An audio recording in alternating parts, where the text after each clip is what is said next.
So, good morning. So, Sunday. So, may takbo naman ako dito sa may MOA. So, this time is yung second leg ng Coca Trilogy ng Run Rio.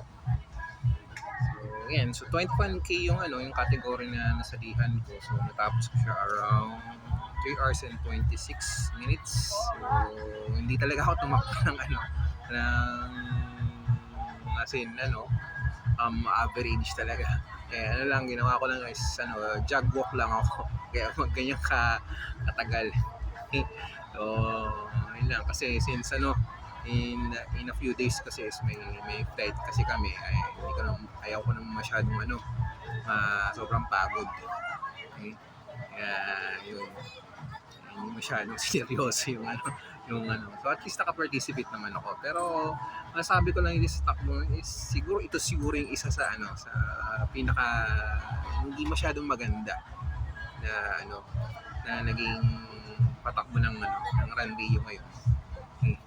Yun, nasa opinion ko lang naman yun. Kasi siya so bale first time na na experience ko na walang medal kayo marireceive. Okay, so bale ang sabi nila kasi is i-deliver na lang sa address namin medal after ng event. Kaya yun, medyo nakaka-disappoint pero wala tayong magagawa. Sinabi naman nila sa sa start pa lang ng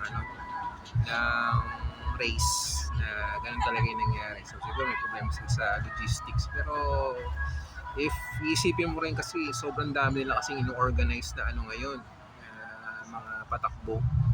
So parang sa social media ang dami rin kung nakikita na iba-ibang run na organize nila.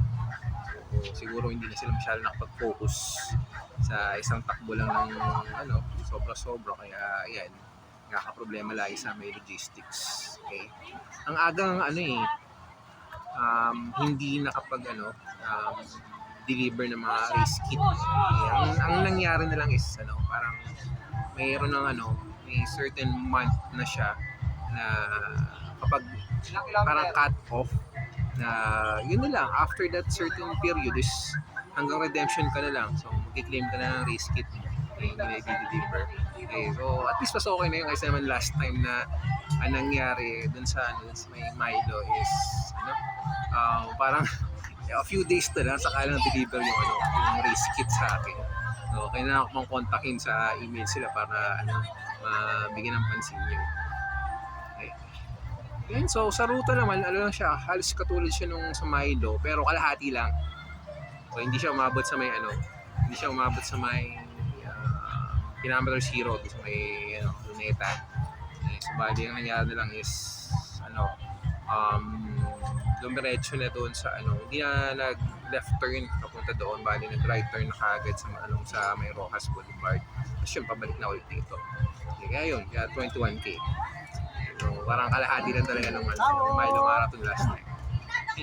So ayan, so yun lang naman. So, bilhin mo lang akong tako para makawin na rin ako mamaya.